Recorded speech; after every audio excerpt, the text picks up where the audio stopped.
Okay, I'm Andrea Hainsworth, Betsy Barrow Martin Palmer, as you just heard, and we're so grateful to be here with you today, and we're so grateful that you would pick our presentation to come to.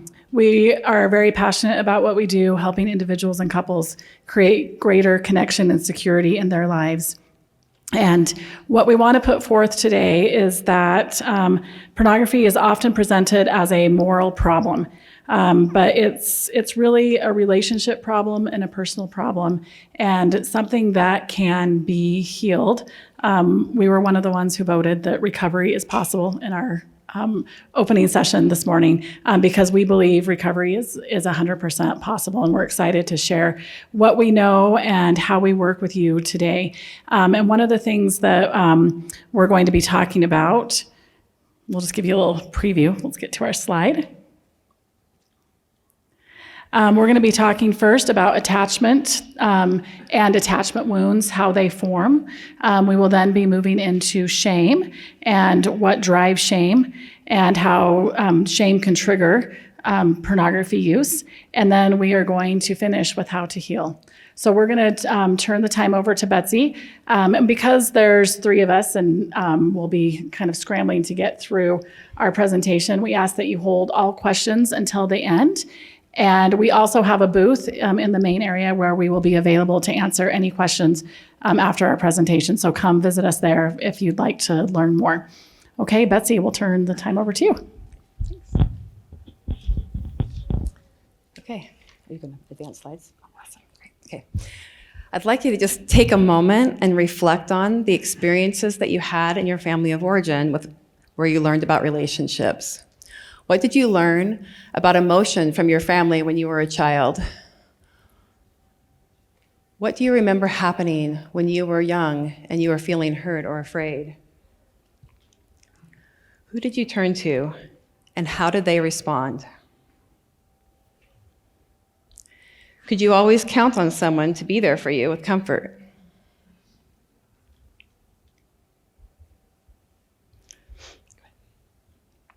We are wired for connection. As human beings, we don't do well when we're isolated.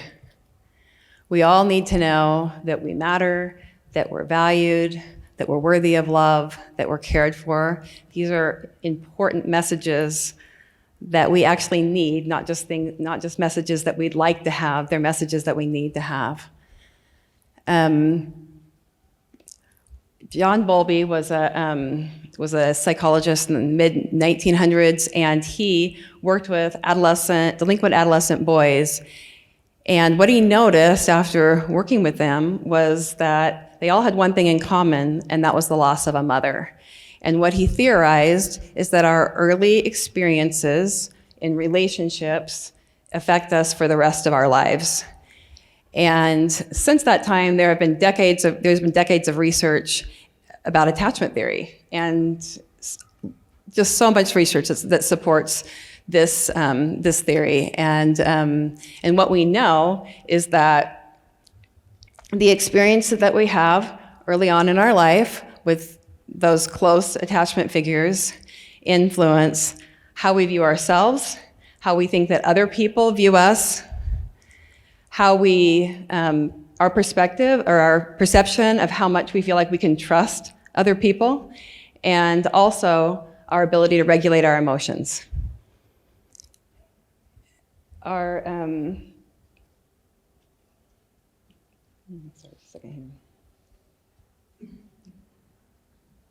Okay, next slide, sorry. I've got to make sure I stay with my... So Dan Siegel is a clinical psychiatrist, and he has talks a lot about the brain and attachment, and he says how we develop a sense of self, how we experience identity, how we come to belong, each of these are shaped by our attachment experiences in our personal family life. So he summarizes what I was just saying really nicely there. So how our caregivers meet our needs influence our immediate experience, whether we feel like our needs are being met. And by needs, I mean, things like food, shelter, clothing, but also our sense of safety. Like, do we feel protected? Do we feel safe? And Do we feel like we belong? Do we feel like we're loved? Do we feel like we're cared for? These are all important ways that our attachment figures meet our needs. And when we don't have our needs met, we have to figure out ways to adapt. Our nervous system adapts to that. And so we develop strategies for how we're going to adapt. And when we, so our brain knows that attachment's important and that it matters. And so as our nervous system adapts to that, it kind of shapes how we respond when we interact with others, whether we feel, whether we feel secure, whether we feel like we can kind of trust them, or whether we feel insecure and like maybe it's difficult to trust.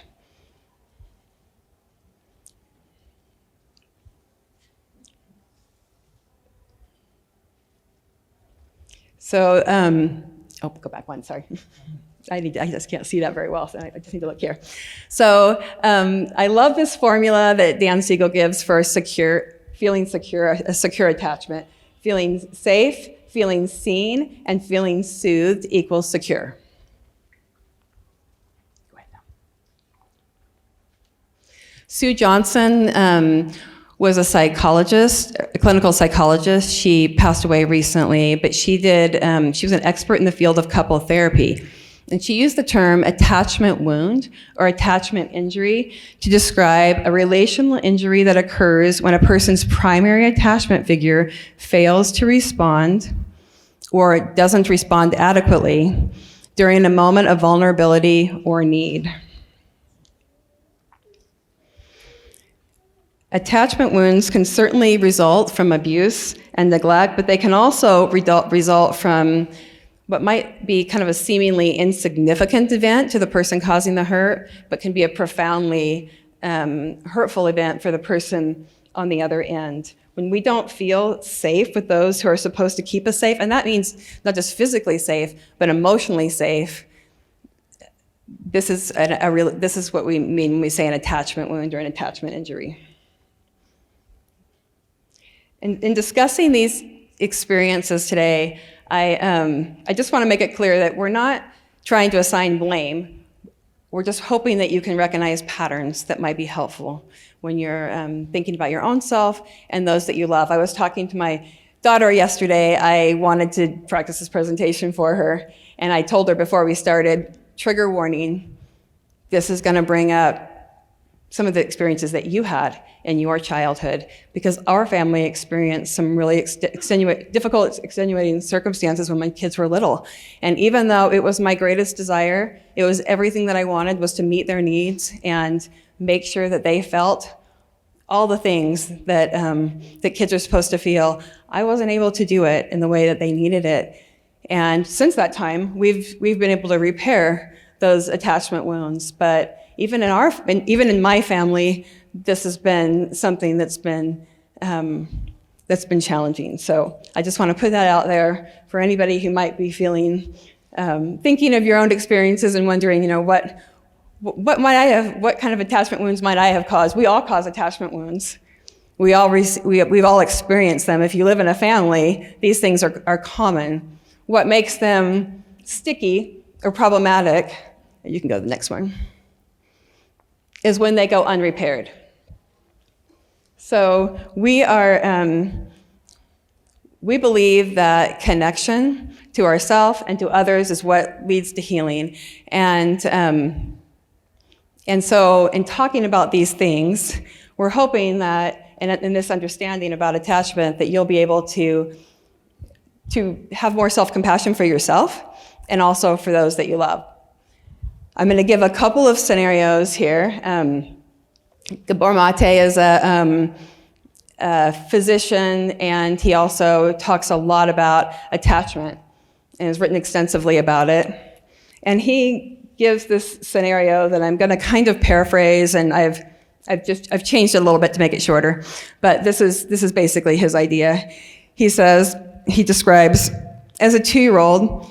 And before I read these, I'm just trying to give you an idea of what this kind of an attachment injury or wound might look like when it's not maybe the big things that we think of like abuse or neglect. There are more common injuries that we can experience that might feel from the person who's causing the hurt. They may not even know that they're causing a hurt, but it can be impactful to the person on the other end. So, as a 2-year-old, you get angry because you want a cookie before dinner. Your parents can't handle anger because they grew up in environments where anger wasn't expressed in safe ways. So they give you the message that good little kids don't get angry. Because your parents are withdrawn, they won't look at you, and they talk to you in a harsh way, you're not feeling loved. So the message you receive is not that good little kids don't get angry, but that angry little kids don't get loved. That wasn't the intended message, right? These parents in their family maybe had some really negative experiences with anger and were just really uncomfortable with anger being expressed. But kids are egocentric. The world revolves around them. And a difficult thing about that is when kids, when there's hard things happening, when emotions are elevated, kids tend to internalize those things and they think it's their fault. So in therapy, here's another scenario that I hear a lot. Some iteration of this isn't any one experience, but I hear versions of this a lot. As a 14-year-old, you go to your parents because you are anxious about a project at school that you should have started weeks ago. Your parents can't handle your anxiety because they're overwhelmed by their own stressors and responsibilities. So they give you the message that responsible kids keep up. Instead of listening to your fears, your parents tell you about their fears, and you find yourself comforting them, leading you to believe that they can't handle your anxiety.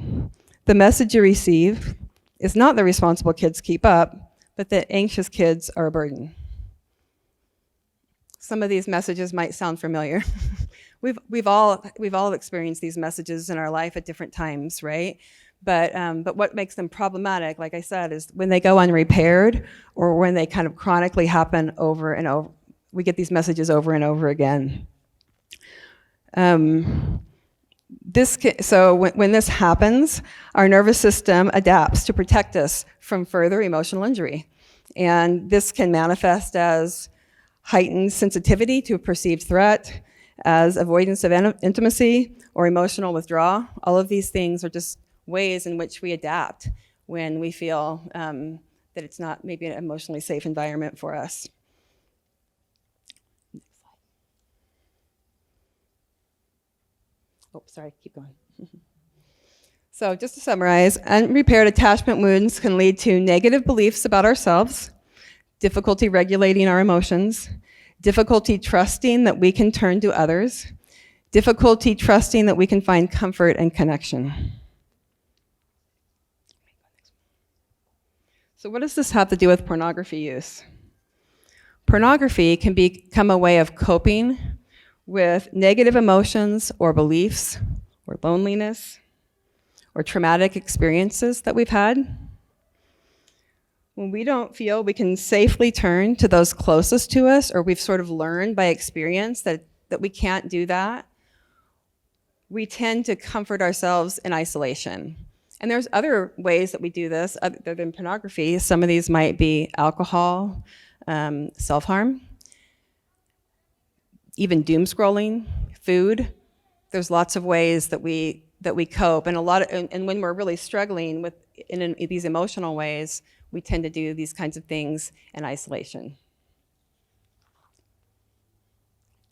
Oh no, actually stay on that one, sorry. So what pornography provides is no vulnerability, right? Like, we don't have to be vulnerable.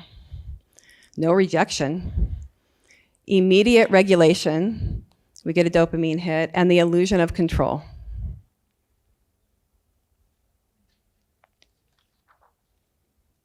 So for someone with unrepaired attachment wounds, pornography can feel safer than people.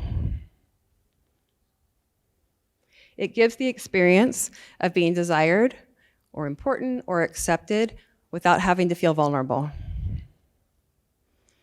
And in this way, pornography becomes less about the sexual experience and more about managing our nervous system. Okay, next one. So many of our negative beliefs about ourselves come from attachment injuries. And one of the most destructive of these is shame. And I'm going to turn the time now over to Martin to talk about shame. Okay. Jared, I wish I could do an Irish accent, but I'm not even going to try. By show of hands, who here has been a child? Okay, some of you didn't raise your hands, and I'm wondering. That's what it is. When we feel shame, we want to stop that behavior immediately, right? As soon as possible. That's a normal human response. Because shame is painful, it's uncomfortable. So how do we stop it? How do we stop that behavior? I'm Michael Jordan. Stop it. Get some help. I don't know if you're familiar with Jordan. this really great advice. Let's hear it one more time.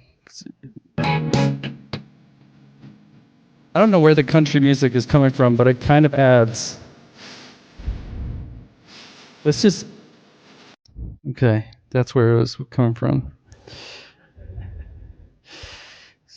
So this little clip is kind of being passed around on social media because Michael Jordan is very intense and articulate with this advice.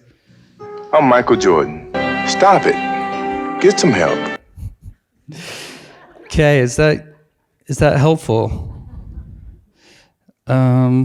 Let's see. No, we don't love that advice, right? Because we're going to hear Michael Jordan like 100 times if I can. There we go. Okay.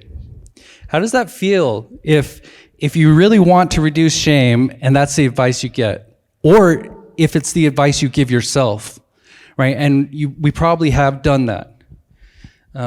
Okay, I just need to be more disciplined. Or I need to care more about being sexually healthy. But it's not a great approach for a few reasons. And we're going to shine some light on a few of them. Unrepaired attachment wounds drive shame. I don't know if you caught that from what Betsy was saying, but if those wounds that she mentioned are not repaired, then shame will persist. May even compound, may grow. And that's why repairing attachment wounds is so important. It actually reduces shame.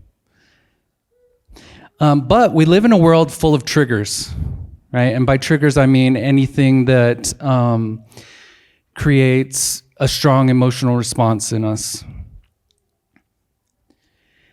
And sometimes our response to that emotion is a behavior that we don't really want. There's so many triggers.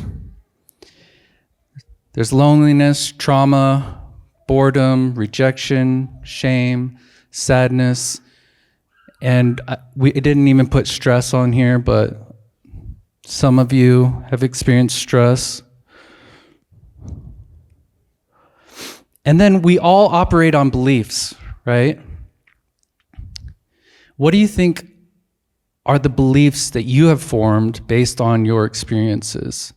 What do you think this guy believes about mountain biking?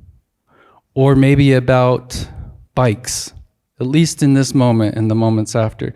He could begin to form a belief that's not very helpful or not accurate, not true.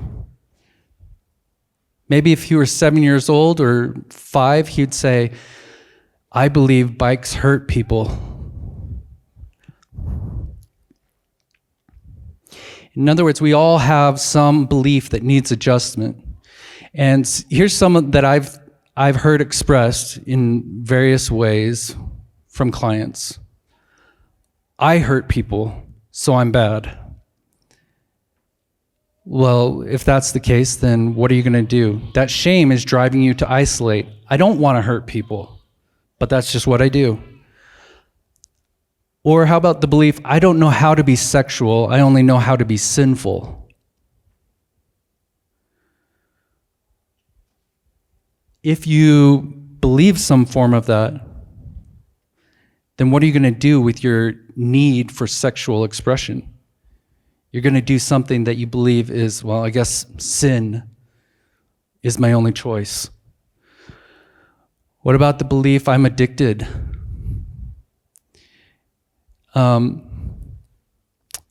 What's that phrase? Once an addict, always an addict?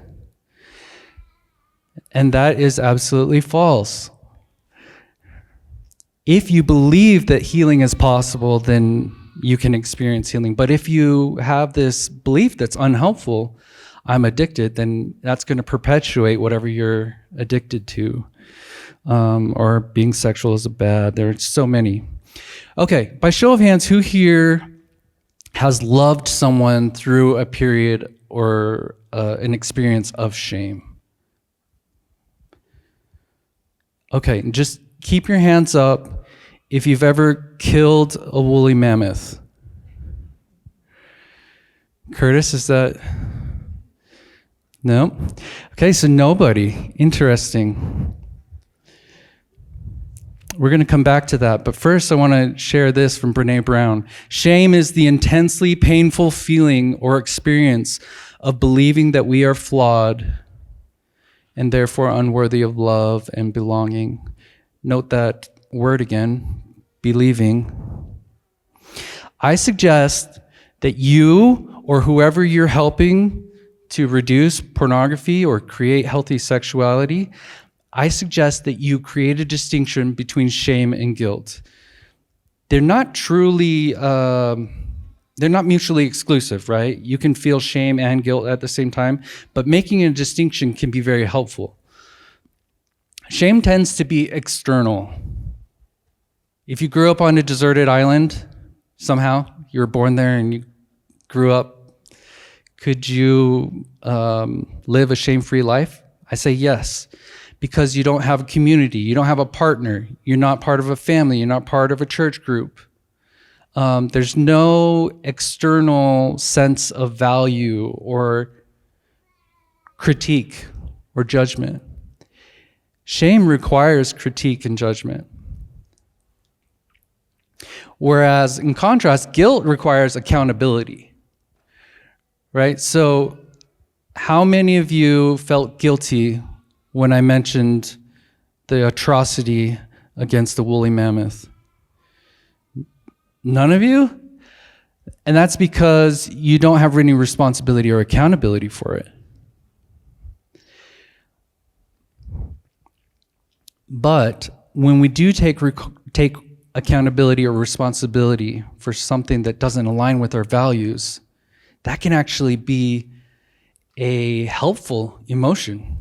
To feel guilt. And that's why I think we need a distinction. If you don't already have one, or the person you're trying to help doesn't have one, this distinction can be helpful. Because guilt can be a productive, positive experience in a way. It can reconnect us with our values.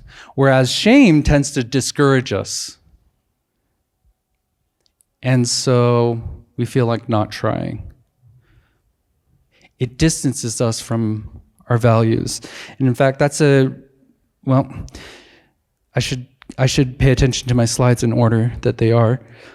This is the percentage of humans who feel shame. This is trademarked, I made it up.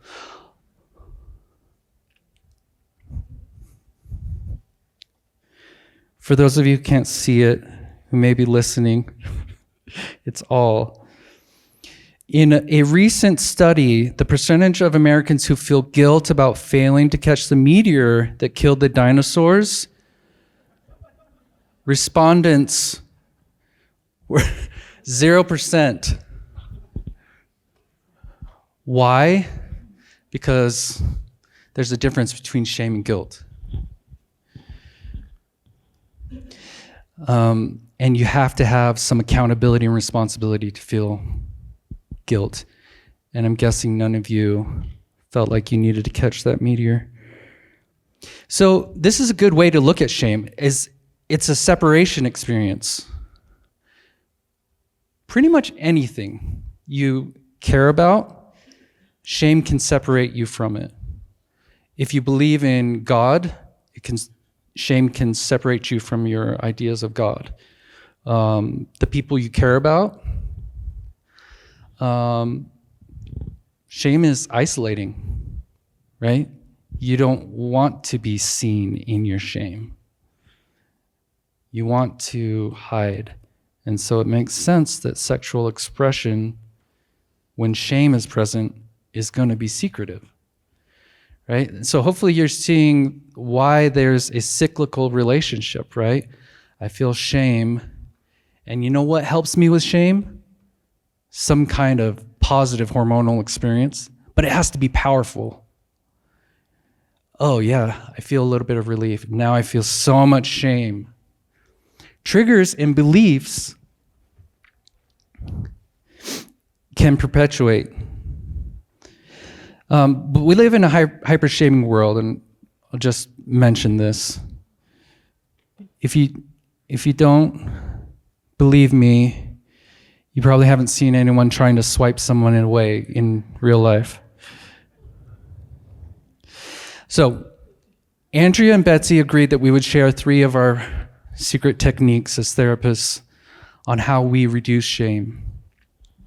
First, normalization. This is not making normal something that's not, or that goes against your values. It's finding the human experience in something and helping people feel that, yeah, that is normal. It is normal that you have a desire to escape this extreme discomfort, or that you have a desire for sexual expression, or to feel desired.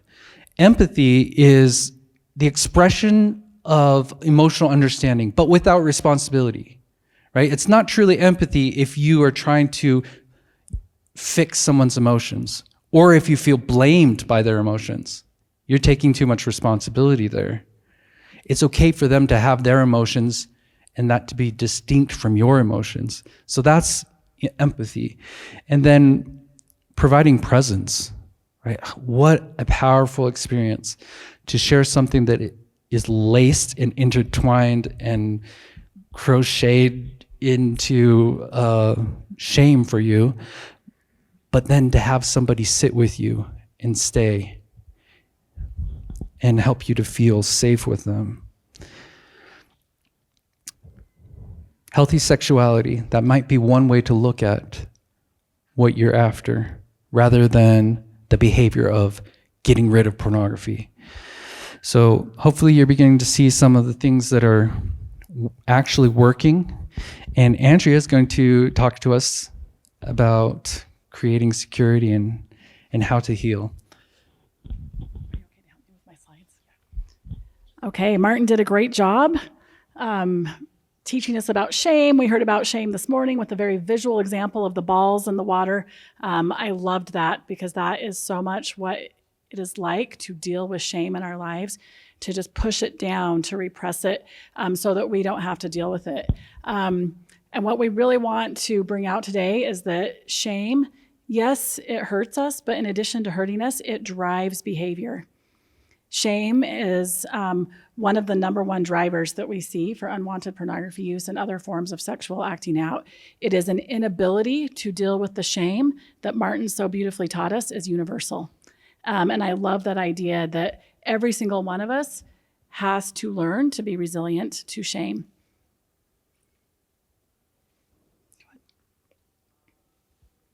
So in some international research studies, we have found that sexual shame is one of the strongest predictors of problematic pornography use. And it's not just shame about our sexuality, it's shame about who we believe we are, shame about how we believe we are wanted or unwanted, shame about beliefs we have about ourselves, shame about things we've done, what it is like to feel very, very small. And when you look at this from a couple's perspective, I will say that shame is felt by both partners when there is betrayal. There is incredible shame, whether you are the betraying partner or the partner who has been betrayed, and it's something that everyone needs to deal with. So what I really want you to understand, if you don't understand anything else, I think this is so key, that people do not act out when they are feeling secure and regulated. They act out when they feel overwhelmed. And so it's very important that we deal with this idea of emotional regulation. If we want to prevent acting out behaviors, we need to first learn how to regulate ourselves. And so I'm going to give you 3 tools. Well, first I'm going to talk about the cycle, but I think we can go through that pretty quick. Go ahead. Yeah, so the only thing I want to say about this really, so this is what we're calling a trigger cycle. And so often when people come into my office and I'm working with them, they say their triggers are sexual in nature. And I think that that's really true. And I actually had one of my clients really help me with this week, because I said, I really want to understand this because I'm presenting on it. And kind of what I learned from him is there are many sexual triggers. That is true. But the sexual triggers are there because we have become accustomed to using sex as a way to deal with our shame. And the triggers I want to talk about are the emotional triggers. It's loneliness, it's feeling unwanted, it's feeling small, it's stress, it's any kind of those emotional things are what drive us. And so we're going to talk about how to interrupt the cycle. Keep going because we're kind of short on time. Okay, so the first thing we can do to interrupt the cycle, we did this morning in our opening session, is we learned how to breathe, right? It's amazing how most of us don't take the time to breathe, but this is just an easy tool. When you're feeling the urge, if you set a timer for 90 seconds, and before you make any decision, just give yourself 90 seconds to really be intentional about what you want to do next. Breathe through that 90 seconds, get yourself regulated, and then decide. From a place of regulation, you might decide something different. And this is something that's a practice, not a one-time thing. This is something that needs to be developed in times of less stress and practiced in times of less stress. Okay, the next thing you need to do is you need to figure out, what do I need? Underneath that urge, there is a need. And do I need comfort? Do I need relief? Do I need to feel wanted? Do I need to not feel small? And once you can identify the need, and this is what I work with my clients all the time, is, okay, what do you need? Let's treat the need. Behavior is just a symptom of a need. We do not need to modify behavior as much as we need to figure out, what do I need, and get that need met within us. Okay, the next is moving towards self-compassion. Now, I could speak for a week. I've done self-compassion retreats that are several days. All I'm going to say is there are 3 components towards self-compassion. And if you want to do anything to help yourself, no matter who you are and what you struggle with, self-compassion is one of the greatest practices we can learn. There's a book called Self-Compassion by Kristen Neff. And what she has figured out through her research is that self-compassion is one of the greatest tools we have available to us to reduce shame. If you want to reduce shame, self-compassion is the key. And there's 3 components to it. Mindfulness, which is just that feeling and that we talked about in tools 1 and 2, the feeling and naming the need. Common humanity, it's what Martin taught us, that 100% of everyone feels shame. Okay, 100% of everyone has felt what you have felt in one way or another. And then loving kindness, being able to put your hand on your heart and say, I care about you. You're important. You're okay. And I do this all the time. If we had more time, I'd have us do it right now. Okay, we can move to the next slide, Martin. Okay, as we learned also in our opening session, it is a younger part of ourself that needs nurturing. It is a younger part of ourself that needs healing.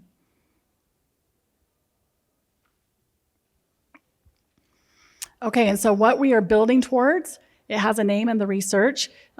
Researchers like Sue Johnson, Dan Siegel have come up with this term, earned secure attachment.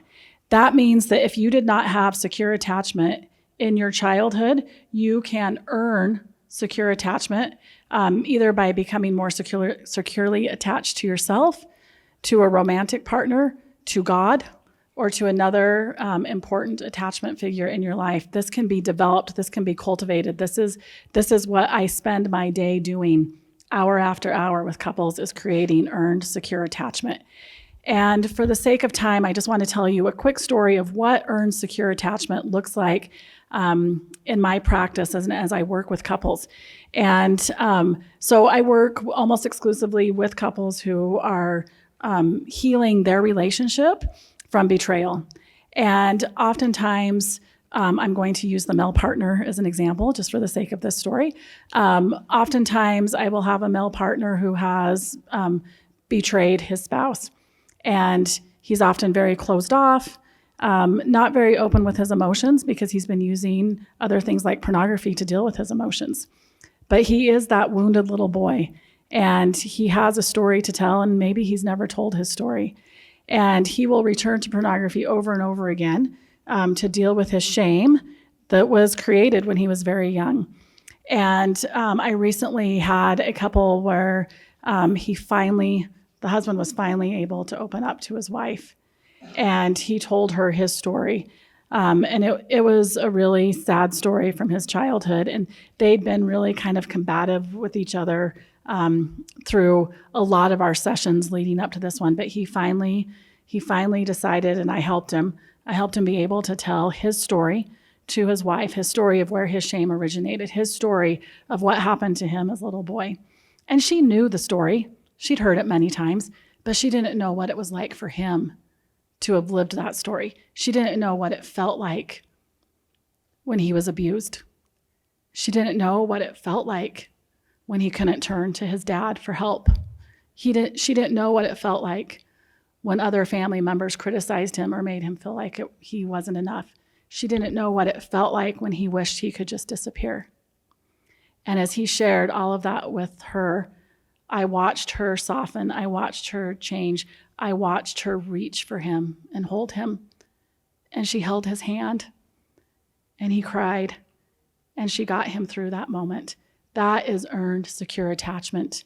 He now knows he doesn't have to keep that story secret. He doesn't have to turn to a substance or to a vice or to pornography. He can turn to his partner, and he knows she will be there for him in a way no one else ever has in his life.